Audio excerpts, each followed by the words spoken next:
Hello, and welcome to Wicked Wednesdays, Season 2. In this season, we're going to do an in-depth dive on all things BDSM and kink related. As kind of a 101 course, we're going to start with the very basics and work our way through to the most esoteric and advanced stuff you can think of. I hope that you'll enjoy this series, whether you're an experienced kinkster or you're just finding out about the scene. I hope to answer any questions I possibly can. This is going to be very listener-based as far as you submitting questions and comments you would like to know more about, subject matter you'd like to hear more about.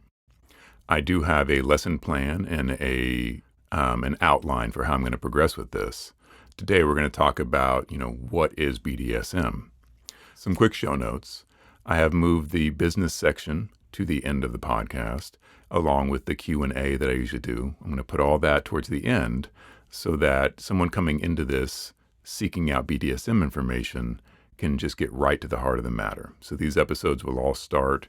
We're going to jump right into the subject, and then your normal podcast updates, business updates, what's going on with the studio, and questions and answers will come at the end. Speaking of questions and answers, for this series especially, your submissions are very welcome. If there's something you want me to talk about, if there's a subject you want to have discussed in detail, if there's questions you have, if you want to add commentary to something you heard in a previous episode, I welcome all that. Get in touch with me at hiswickedways@gmail.com. Leave a comment under the podcast notes. There's tons of ways to get in touch with us. Instagram, Twitter. I will have links for all of that at the end. But your input is valued. So send it. Let me know what you're thinking. And let me know how this podcast is coming across to you. Are we getting too much in the weeds? Or are we not getting deep enough into the subjects you want to hear more about? Let us know. Starting with the very basics. BDSM. What is it? What is this thing? BDSM itself is a nested acronym, meaning that there's not just 4 terms, there's 6. Bondage and discipline, dominance and submission, sadism and masochism. That's a lot. And even those terms are going to require some diving into. What is it all about? Why is there this alternative lifestyle, sexual practice, kink-based culture? Well, it's nothing new. The very name, the sadomasochism part, dates back to the Marquis de Sade. And, back when George Washington was powdering his wig, the Marquis de Sade was in prison for his writings on, you got it, sadomasochism. So, but of course it would be silly to think that it started in France in the 1740s, because it did not. I do plan on doing an entire episode on the history of BDSM as far as we know it, but also, kink culture, alternative sexual practices. How did what we know as conventional sexual practices get established, etc.? As I was preparing the notes for this episode, I realized that there is a huge amount of terminology and jargon that I'm familiar with, that I use as a second language and don't even think about, but that someone that's not familiar with the scene would be pretty confounded by. Some things I think anybody can understand. This person is a dominant and this person is a submissive. Sure, but if I say that this is a rope bottom and this is a rigger, that may be more difficult for someone to understand. So I do plan on hitting some of these terms, either briefly, as in today's episode, and then more in depth. We will have an episode on bondage and all the factors and forms of it, the relationships involved in it, the different types, styles, history, and future of it. We're going to have deep dives into these. So if it seems like I'm only touching the surface on some of these topics, don't worry, we're going to get there. There's so much information, there is so much to talk about that each facet deserves its own episode. To really dig in deep and have a full understanding, as full as possible, considering that we're talking about a subject that is continuing to evolve and continuing to change and move forward. Let's continue with our BDSM breakdown. So, starting at the beginning, bondage and discipline. What is bondage all about? Bondage is any time that you are restrained or you are restraining somebody else. That restraint can be with something like rope. Rope bondage is very, very common, very popular. It's practiced both in Western and Eastern cultures. Shibari is the Japanese art of rope tying. Bondage can encompass, obviously, being tied with rope. It can be what's called hard bondage, where you're using metal fixation, such as handcuffs or a metal framework where the person is bound in. For example, you think of the stocks from the Pilgrim times. That would be hard bondage. Soft bondage can be ropes. It can be scarves. It can be, things that aren't necessarily rigid. However, rope bondage can be extraordinarily, rigid and constraining. These terms can be fairly broad-based, going from hard into soft. It can be what I frequently call self-bondage, where the submissive person is instructed to hold themselves in a particular position. That moves more into the discipline side of things. And as we move through this, you're going to see that it's a rich subject, it's a very complicated subject, and it's not an entirely codified subject. Terms that I am familiar with, terms that I use a lot, can have different definitions in different practices in different parts of the country with different people, etc. I'm going to try to give an overview as much as I can into the most common accepted terms. Even going back to BDSM, that is a very commonly accepted definition of that acronym. I know other people have different definitions of it, and that's fine. The D has two different definitions. One is discipline, and one is dominance. The dominance D, that is the overarching term for the top of the top-down power exchange. And BDSM is all about power exchange. It's about two people who would normally be peers and equals agreeing to exchange power, either very subtly and for a short period of time, or to an extreme degree for an indefinite period of time. So what's the discipline D as opposed to the dominance D? The dominance would be a more overarching, that encompasses all the different styles of top-down power exchange, right? The discipline falls underneath that umbrella. So discipline is more cerebral. It's not necessarily physical punishment, though that can be part of discipline. So if bondage domination is I'm going to physically restrain you and assert my dominance over you, the discipline style of domination is much more cerebral. It's much more, I'm going to give you a list of tasks that I want completed by next Tuesday, or there will be consequences. What those consequences can be are vast and varied. We will get into stuff like that. But the discipline side is when one person gives power exchange to another person, but it tends to be over practical matters or behavioral matters, as opposed to a hands-on in the scene type of domination like bondage could be. When I refer to the stuff that I do, I'm almost always referring to DS play, and that's abbreviated capital D / lowercase s. That's the style that I am most familiar with and that I tend to play in the most. And while dominant and submissive can encompass the vast array of power exchange, it definitely has kind of a stand-apart meaning within the kink community and the scene community. A dominant and a submissive is a relationship usually. It would be like a couple. This couple, they do DS. They do dominant and submissive. This couple over here, they just do rope play, but they don't have a DS relationship. And that's entirely possible. So when we get into the various natures of dominance and submissives and the different styles of dominance and submissive, we're going to touch on, some people are riggers. A rigger is someone who does the tying in bondage. And some people are rope bottoms. That's the person that becomes tied. Now, someone can be a submissive and a rope bottom. That's very common. But they just may be a rope bottom, and they don't participate in any other kind of submissive play. And that is also not unheard of. So a rigger and a rope bottom may have a relationship where they're a couple and they have a normal life together, and on Saturdays, they decide to do some rope play because it's something they both enjoy. But other than that, they don't have a DS relationship.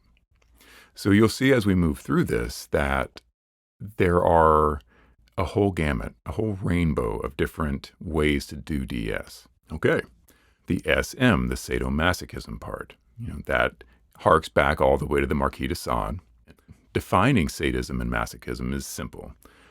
A sadist is someone who derives pleasure from the pain or discomfiture or humiliation of others. And a masochist is the yin to that yang, which is they derive pleasure from receiving pain, discomfiture, or humiliation at the hands of somebody else. So a sadist and a masochist tend to go together like, peanut butter and chocolate. When we use the term sadism and masochism, obviously those are very loaded. It's very easy to use sadist as a pejorative and say, oh, that guy's just a sadist. He's a terrible person. And I do understand that. Remember that in the BDSM world, consent is king. Consent is going to be something you hear me say 1,000 times during this series, because BDSM is incredibly strong on consent. And consent is what makes what we do completely acceptable. And it's not just in our little kinky world as opposed to the vanilla world. Consent is what makes a boxing match not assault. Consent is why a doctor can rummage around in your insides and not go to prison for it. Consent is very important, and there are not too many limits on what consenting adults can do. And the BDSM scope falls well within that. And we're going to talk about the legalities involved in BDSM. That's going to be an entire episode on its own. But in brief, the sadism in BDSM is not a pejorative. It's not something that you should hear and immediately think that's a bad person. The same is true of the masochist. We tend to look at the masochist as, oh, there's something wrong with that person. Why would someone want to feel pain? We spend our whole lives avoiding pain. This person is seeking out pain. Why would they do that? Well, that's a great segue into my next part, which is, why do BDSM? Why do kink? Why do this at all? Why endure the stigma? Why endure the possible danger? Side note, it's really not that dangerous. Why do it? The very easy and very trite answer to that is, why do we do anything? Personally, I can't imagine paying money to sit in an uncomfortable seat and watch a baseball game for 4 hours. That does not sound like fun to me. And yet I know millions of people around the world, that's their favorite thing. They love baseball, and I accept it. There's the key. I don't have to sit and question it. I don't have to pass a moral judgment upon them. I just accept that they like baseball and I don't. That's their thing. They're into it. It makes them happy. It's fulfilling to them. And you need to just apply that to kink. If you're looking at this from the outside and you're wondering, why would anybody do that? The answer is very simple, because it does bring us pleasure. It is fulfilling to us. It is something we enjoy. And that's the simple fact of it. Getting into the psychology of it. I'm very interested in that, and there will be an episode. Getting into the history of it. Again, on a very simple, a little too simple answer for why someone might enjoy pain associated with their sexuality, or just in their life, aside from sexuality. Why do you go on roller coasters, right? It's scary. It gives you a thrill. It starts something in your heart that is very exciting. But think about what you're doing. You're hurtling your body down a steep slope, and your body is thinking, we're going to die. This is bad. Our whole evolution has told us not to do this. And you're doing it for fun, And I can tell you that it's very closely allied with that. The pain in BDSM, the fear that it can engender of being confined or being bound or feeling helpless or feeling forced, that is a rush. It's a thrill. It can be an endorphin rush. It can be very exciting. And it can be something that, if you're a skydiver or a mountain biker or do any kind of extreme sport, the reason those sports have that thrill factor is because there's this danger. Your body is telling you you're in danger, and it gives you that adrenaline response. It gives you those endorphin responses. So does kink and BDSM play. And for a lot of people, that's what they're into it for. It is a thrill for them. They like that feeling of being out of control. They like that feeling of pleasure allied very closely with pain. And the pleasure and pain centers in your brain, they're, rubbing right up against each other. Scratch an itch sometime. Something that would be uncomfortable or even painful can give you relief and pleasure, right? They are very closely allied. And sometimes that mix of pleasure and pain, the pain can be the salt that makes that dish really savory and tasty. The pain can add another layer and a depth to the pleasure that is difficult to describe unless you've experienced it. So for some people, yeah, it's all about the thrill. It's all about that physical sensation they get when they're pushed to their limits, when they're put in a situation that feels dangerous and exciting. That's a big part of it for some people. For other people, it's not about that. For them, the pain is something they endure to reach a reward. And that reward can be personal. It can be, I want to see what I can do. I want to see if I can take this. I want to push myself and see what I can do. And again, you look at that from the outside and you think, what's wrong with you? Why would you do that? Why would you push yourself to your limits and, possibly hurt yourself to prove something to yourself? Well, there's a CrossFit community that I asked the same question to. Endurance runners, athletes of all types. Why do you do those things? Why do I do those things? A lot of the questions people have about BDSM, if they were to apply them to anything else in life, I think they would realize that the answer is apparent. It can be a personal goal. It can be a challenge. It can be something you enjoy. That could be the reason that they do the masochism part. It can be that they like to give themselves so fully to another person that enduring discomforture for that person is very fulfilling and gratifying to them. There's no way that I can articulate all the reasons that someone might do this.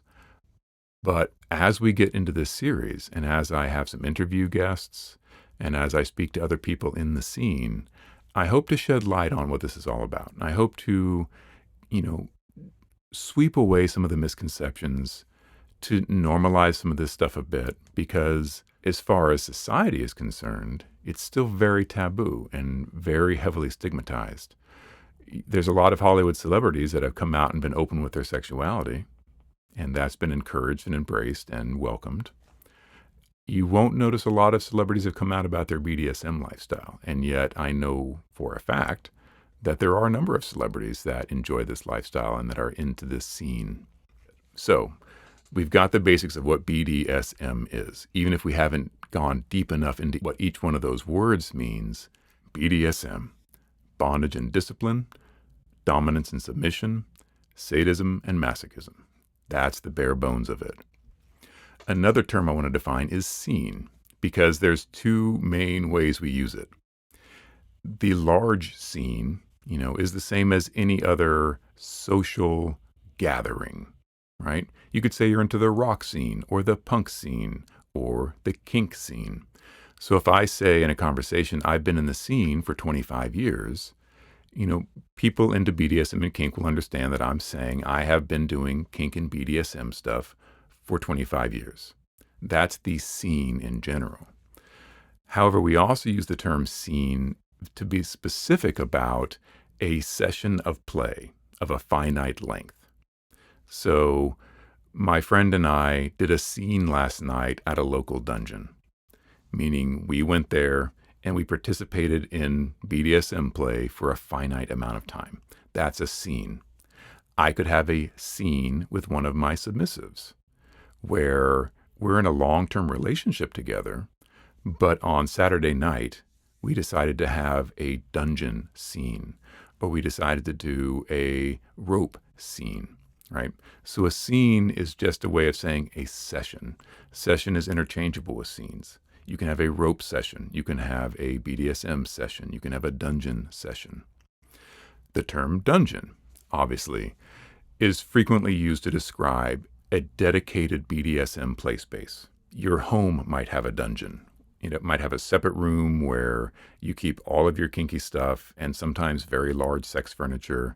It doesn't necessarily have to be made out of stone and look like a medieval dungeon. It can be, lit with neon and have very bright colors. It's still a BDSM dungeon. You can call it a play space, your kink room. There's no hard and fast terminology for this. But if someone says that they have a dungeon, that's what they're talking about. And it may look like a medieval BDSM dungeon. That may be their aesthetic that they're going for, but not necessarily. And I see more dungeons these days that are much more contemporary and not going after it looks like a torture chamber from the 1600s look. Though if that's cool to you, go for it. I'd love to see that well done. I've used the word kink several times. What is kink? Well, generally, kink refers to the entire community, the BDSM community, but kink is probably broader than just BDSM. People that are strictly BDSM, wouldn't necessarily encompass some aspects of kink culture. The broader term kink is essentially anything that's not vanilla.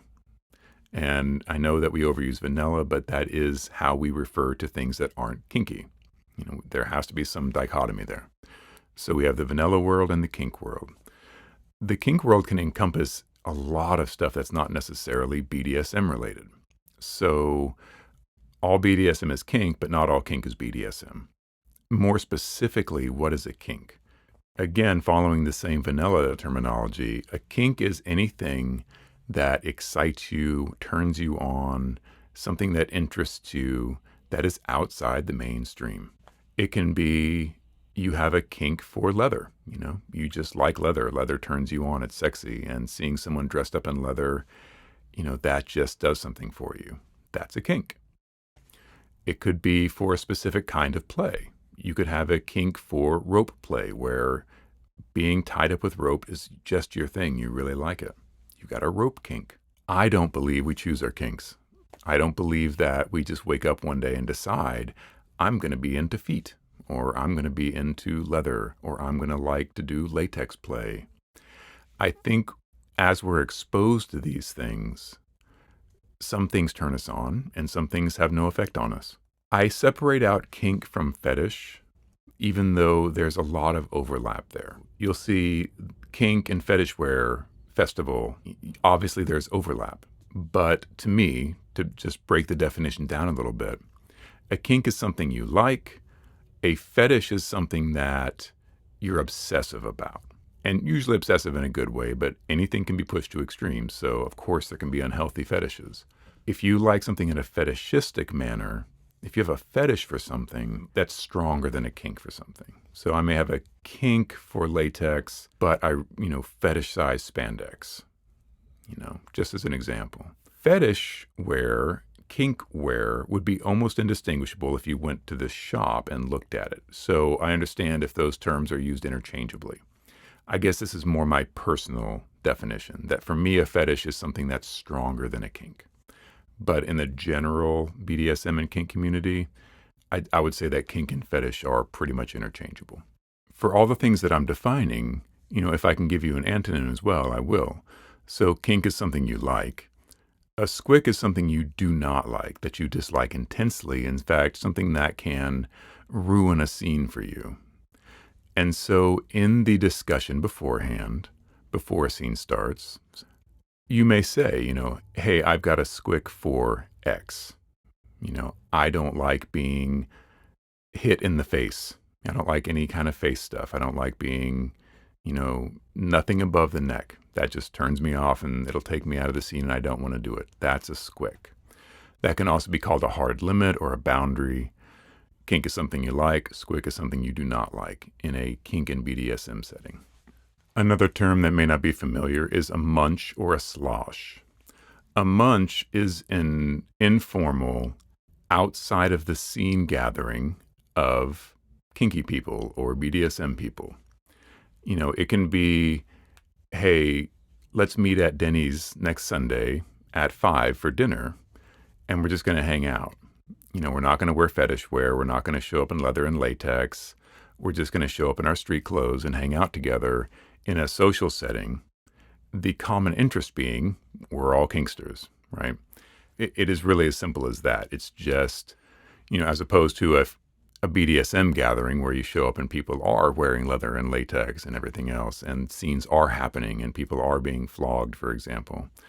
You're not going to see that at a munch. If you are at Denny's on Sunday, that group of 8 across from you may very well be a munch. You wouldn't know. A slosh is just we're going to do this at a bar version of that. We're going to go for drinks and we're going to have a little fun time together that does not involve actual kink play or fetish wear. So it's just a social gathering among kinksters. If you heard that, hey, I went to a munch last Sunday, that might be difficult to understand for someone outside of the scene. So yeah, just a social gathering. Dominant and submissive. I feel like those don't need that much definition. The dominant is the party in control. The submissive is the one being controlled. And whether that's in rope play or discipline play or, impact play, the dominant is the one with the paddle. The submissive is the one getting paddled. It's fairly simple. But obviously there are so many different types of dominant and submissive relationships. And I am going to go over those. I'm going to have an episode purely on dominance and purely on submissiveness. May end up being more than one, actually. Those are very deep and rich subjects to get into. I could define terms all day. I think I've hit the major terms that come up in everyday discussion of BDSM without getting too far in the weeds because, you're not going to know what serophilia is in a scene if that's not part of your kink. So at some point we will talk about that and get into it in depth, but that's not a common everyday, I'm reading a BDSM forum and I come across this word. The next episode I hit is going to be on consent specifically and how BDSM relationships begin, how to begin them, how to talk about boundaries and consent, and getting into it for the first time with a new person. It's going to be kind of your, okay, I'm into this, now what do I do episode. As I move forward, I will be defining new terms. I will be hitting things in much more depth and detail. Just a quick business update. I was finally able to get both Xvids and Xhamster set up and finally got both of them monetized. That does not mean that I'm out of the woods, business-wise and financially. We took a huge hit when Pornhub brought our site down.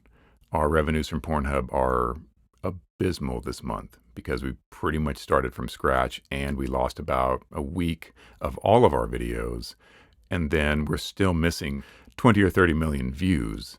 So those videos aren't getting views, we're not getting paid, etc. I am happy about getting set up on the other sites. However, it's going to take quite a bit of time to get the steam and get the fan base and get the exposure to get anywhere near where we were on Pornhub. So obviously this is something I should have done a long time ago. I did not feel the need when Pornhub was going well, but that was a short-sighted move on my part. So I am definitely feeling the consequences of that. We have set up a Patreon, and it has exclusive content from me. It has pictures from me, spoken word audio recordings, some more behind the scenes stuff. If you are interested in helping this out, if you are interested in helping out the podcast, this new series that we're doing, the work we're doing in general, and you want to become a subscriber, there will be a link under here. It's Patreon at WickedFellow.